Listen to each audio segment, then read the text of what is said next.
অস্তিত্ব সংকটে পড়েছে বাগেরহাটের মোংলার সুন্দরবন সংলগ্ন পশুর নদীর তীরে অবস্থিত ২০০ বছরের ঐতিহ্যবাহী চিলাহাটের নদী ভাঙন, অবকাঠামোগত সংকট ও জমি সংক্রান্ত জটিলতায় হারিয়ে যাওয়ার শঙ্কায় রয়েছে এ হাটটি। ঐতিহ্যবাহী এই হাটটিকে ধরে রাখতে সরকারি জমি বরাদ্দ দিয়ে আধুনিক সামুদ্রিক বাজার হিসেবে গড়ে তোলার দাবি স্থানীয়দের। মোংলা প্রতিনিধি ফকির আব্দুল্লাহ রিপোর্টে বিস্তারিত জানাচ্ছেন SKN রেশমা। কেসারেন শেকড় থেকে শিখরে।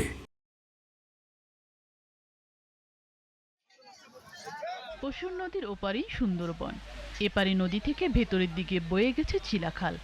এ খাল ও চিলা গ্রামের নাম থেকে ইউনিয়নের নামকরণ করা হয় চিলা। একসময় চিল পাখির কলকাকলিতে মুখর ছিল পুরো এলাকা। সেই চিল থেকে এসেছে চিলা নামের উৎপত্তি। পশুর নদী ও চিলা খালে মিলনস্থলে ২ শতাধিক বছর ধরে প্রতি রোববার বসে ঐতিহ্যবাহী চিলাহাট, যা বর্তমানে চিলা বাজার নামে পরিচিত। আজও এখানে নিত্য প্রয়োজনীয় প্রায় সব ধরনের পণ্যের কেনাবেচা হয়। বাজারে দেখা মিলেছে এমন এক প্রবীণ ব্যবসায়ীর, যিনি টানা ৭১ বছর ধরে এ হাটে ব্যবসা করছেন। বয়সের ভারে চলাফেরা কঠিন হলেও শেকড়ের টানে এখনো ছুটে আসেন হাটে তিনি।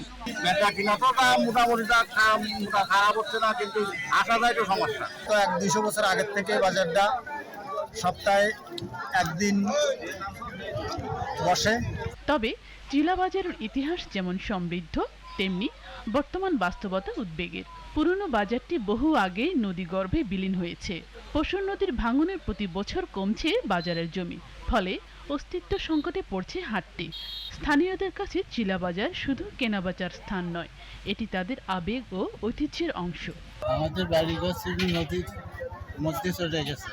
আমি দীর্ঘদিন ধরে দেখে আসছি, সেই রবিবারটাই নির্দিষ্ট দিন আছে চিলা বাজারটা। একসময় খুলনা, সাতক্ষীরা, যশোর ও পিরোজপুর সহ বিভিন্ন জেলা থেকে ব্যবসায়ীরা আসতেন চিলাহাটে। এখন সেই জৌলুস অনেকটাই হারিয়েছে। ব্যক্তি মালিকানাধীন জমির বাজার বসায় ব্যবসায়ীদের একদিকে দিতে হয় জমির ভাড়া, অন্যদিকে সরকারি ইজারার খাজনাও। সরকার যেন আমাদের একটু সহযোগিতা করে, যে বাজারটা যাতে আমাদের পরিপূর্ণভাবে যেন বাজারটা ভালো থাকে। আমাদের দাবি এই বাজারটা ভাঙন থেকে আমরা রক্ষা পাই। সময়ের পরিবর্তনে মানুষের হাট নির্ভরতা কমেছে, তবুও সড়ক পথের পাশাপাশি নৌকা ও ট্রলারে করে এখনো মানুষ ছুটে আসেন চিলা বাজারে।